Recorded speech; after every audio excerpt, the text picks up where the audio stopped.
क्रांति की ज्वाला जगी थी, वो अब इस चुनाव में कोटा में आती आती बारूद बन रही है।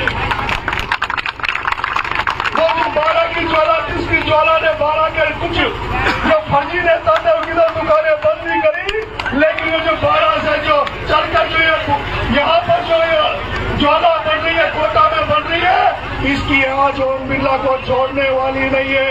ओम बिरला की आज में रात मुझे खत्म हो जाएगा। मेरे युवा साथियों, मैं आपसे कहूँ, युवा साथियों, आपके सोशल मीडिया के माध्यम से उन सभी युवा साथियों का आह्वान करना चाहता हूँ, उन किसान भाइयों का आह्वान करना चाहता हूँ।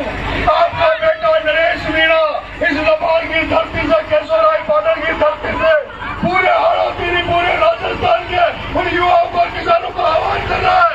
जब नरेश मीणा संकट में था, जब नरेश मीणा 12 में किसानों की लड़ाई लड़ रहा था, और जो युवा साथी, जो किसान भाई नरेश मीणा को आशीर्वाद देने 12 की धरती में गए थे, उन सारे युवा भाइयों को, किसान भाइयों को मैं आह्वान करता हूँ कि वो लोग सारे के सारे कोटा की धरती में आ जाए और कोटा के बूंदी के गाँव में लोगों के पास जाए और लोगों से कहे कि वो नरेश मीणा था, और ये नरेश मीणा का बड़ा भाई प्रहलाद गुर्जर है, जो किसानों के लिए लड़ाई लड़ेगा, जो संसद में भी लड़ेगा, और जरूरत पड़ी तो ये सड़कों पर भी किसानों की लड़ाई लड़ेगा।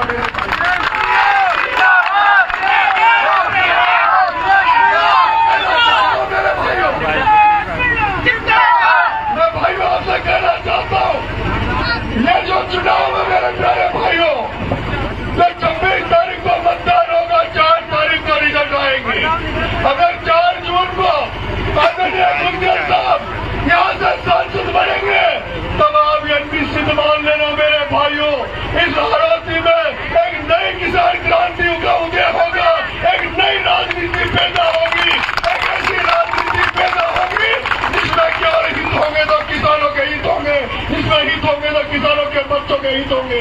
आदरणीय प्रहलाद जी गुर्जर साहब अगर कोटा से सांसद बनते हैं तो मेरे भाइयों में कह देना चाहता हूँ, आपको समर्थन काटों के लिए चक्कर नहीं काटने पड़ेंगे।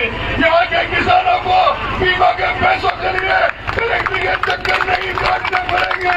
मैं आपसे कह देना चाहता हूँ, जो यहाँ शुगर मिल बंद पड़ी है, वो शुगर मिल बंद इसलिए पड़ी है क्योंकि यहाँ के पूंजीपति, यहाँ के सेठ उस शुगर मिल को खा जाना चाहते हैं, उसकी जमीन को हड़पना चाहते हैं। मैं कहना चाहता हूँ, आदरणीय गुर्जर साहब को सांसद बना दो। आपका भाई नरेश और भाई साहब प्रहलाद जी गुर्जर साहब दोनों मिलकर इस हाड़ौती में एक नई क्रांति लाएंगे। जो ये गनेबाज की फैक्ट्रियाँ है, ये जो DCM की फैक्ट्री है, जो छपा में उनका अगर नौकरी लगेंगे तो युवा भाई नौकरी लगेंगे। इसीलिए मैं आपसे आह्वान करता हूँ, पूरी ताकत लगा दो, जी-जान लगा दो। मैं आपके सामने झोली फेंक रहा हूँ, इतनी ताकत से इस चुनाव को लड़ो तो हिंदुस्तान में एक इतिहास बन जाए कि हिंदुस्तान का सेठ का बेटा, एक सेठ का वो लाला ओम बिरला एक किसान के बेटे से टकराया और उस किसान के बेटे ने उसको चकनाचूर कर दिया। उसको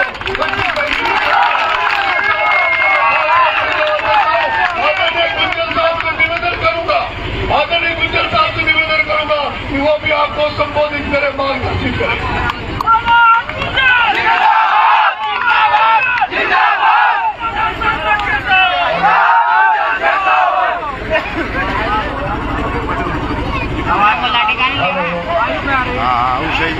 आवाज थोड़ी सी बना दो। हमारे माननीय विधायक के प्रेमी जी,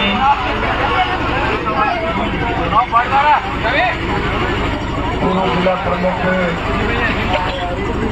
आदरणीय राहुल जी मीणा साहब और युवा जोश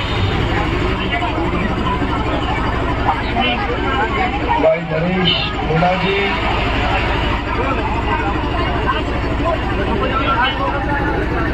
मेरे सामने उपस्थित लबान गांव के सभी सम्मानित महानुभाव,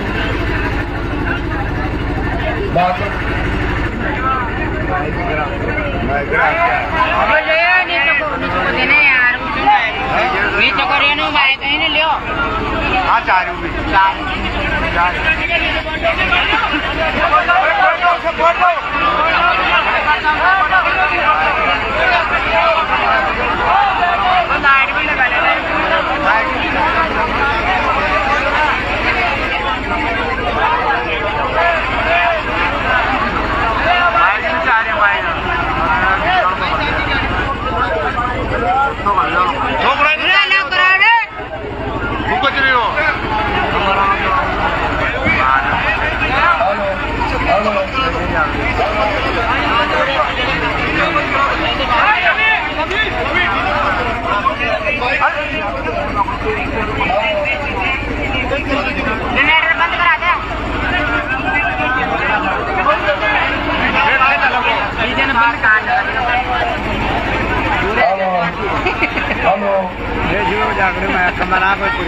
माता की इसकी आवाज ज्यादा ठीक है।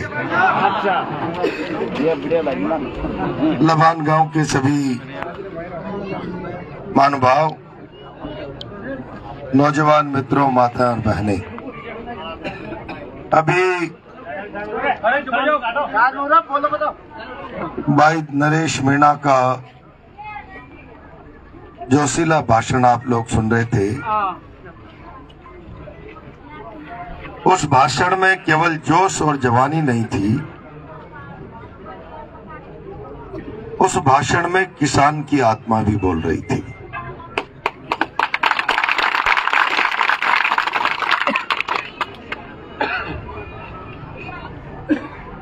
लबान के भाई और बहनों, आप सबको पता है 26 अप्रैल का चुनाव है और कांग्रेस पार्टी ने मुझे कोटा बूंदी संसदीय क्षेत्र का उम्मीदवार बनाकर आपका आशीर्वाद लेने के लिए भेजा है। हम बचपन में जब से पढ़ रहे थे तब से ये पढ़ते आते थे, हिंदुस्तान गांव का देश है, भारत की आत्मा गांव में बसती है। लेकिन जब राजनीति में आए और देश की पार्लियामेंट और विधानसभाओं की बहसों को सुनने लगे तो जिस भारत की आत्मा गांव में बसती है वो भारत संसद और विधानसभाओं की चर्चाओं में गौण हो गया। और मैंने कई बार कहा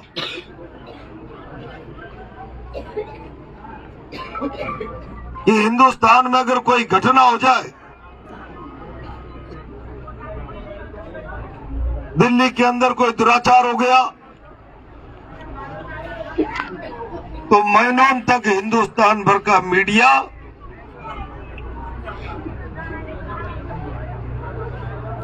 पूरे देश के जनमत को खबरों से जगा देता है। लेकिन महाराष्ट्र के विदर्भ में सैकड़ों किसान एक के बाद एक आत्महत्या कर, राजस्थान में कई दर्जनों किसान कर्ज के तले दबे होने के कारण आत्महत्या कर ले, तो हिंदुस्तान की 80% आबादी के हिस्से को अखबार में आधा प्रतिशत स्थान भी नहीं मिलता। ये इसलिए नहीं मिलता, हमने कभी अपनी आवाज को ताकत देने की कोशिश नहीं, हमने प्रयास नहीं किया कि देश की सल्तनत में जहां पर नीतियां बनती है, पॉलिसियां बनती है, उन नीतियों और पॉलिसियों को बनाने के लिए किसान की आत्मा और किसान की आवाज पूरी ताकत और ईमानदारी से वहां पहुंचे। किसान रहा होगा राजनेताओं की जुबान पर, भाषणों में रहा होगा, शब्दों में रहा होगा, लेकिन किसान, नौजवान भारत की राजनीति की आत्मा में से गौण होता चला जा रहा है। और इसके लिए आज चिंतन करने की आवश्यकता है। मैं देखता हूं कई बार ऐसे